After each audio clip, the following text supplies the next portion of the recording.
Turkey I selected was a 19-pound turkey, and I used Spice Hunter brine mix in a large stock pot, and we brined the turkey for 14 hours.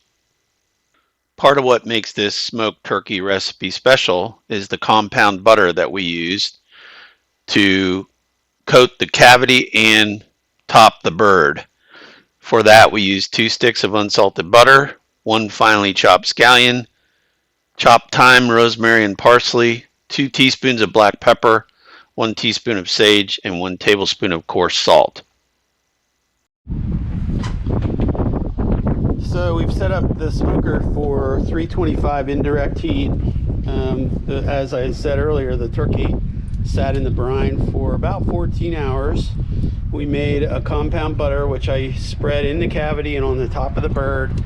And then in the pan, I have apples, scallions, lemons, and some vegetable and chicken broth to kind of keep it moist. I'm going to use that as my mop mixture.